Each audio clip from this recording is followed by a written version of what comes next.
ফুল, আমরা সবাই কিন্তু ফুল এবং শিশুদের খুব পছন্দ করি।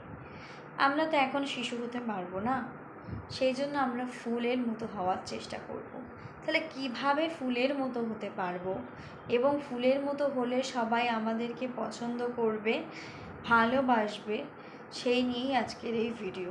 তো কি করে ফুলের মতো আমরা হতে পারি? তোমাদের হতে হবে ফুলের মতো সুন্দর। সেই সুন্দরটা আমরা হব কী করে? Skin care, body care, hair care দিয়ে। এক কথায় নিজের গ্রুমিং টিপসটাকে ফলো করে পায়ের নখ থেকে মাথার চুল অবধি সুন্দরভাবে নিজেকে গ্রুমড করে রাখুন। ফুল সবসময় তরতাজা এবং ফ্রেশ থাকে এবং ক্লিন থাকতে হবে তোমাকে সবসময়ের জন্য ক্লিন থাকতে হবে। প্রয়োজনে একবারের বেশি দুবার স্নান করো এবং নিজেকে সবসময়ের জন্য সুন্দর করে রাখো।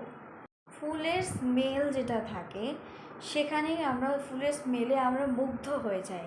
তাই তুমি সেরকমই পারফিউম কিংবা ডিওড্রেন্ট ইউজ করো যেটা সবার ভালো লাগবে এবং যেটা তোমার ভালো লাগবে তুমি সেটাই ইউজ করো, যেটাতে তুমি কমফর্ট ফিল পাবে তুমি সেটাই ইউজ করো।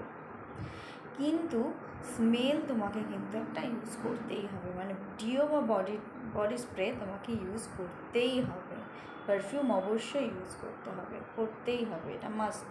প্রথমেই বললাম ফুল থাকে তরতাজা, সেই জন্য তোমাদের কি করতে হবে, তোমাদের কনভারসেশন মেথডটাকে এত সুন্দর বানাতে হবে ঠিক যেন একটা ফুলের মতো লাগে। সবাই যেন ভাবে মেয়েটি কত সুন্দর। তোমার স্কিন কেয়ার, তোমার সব কিছু যেন পারফেক্ট থাকে, সেটা মাথায় রাখতে হবে।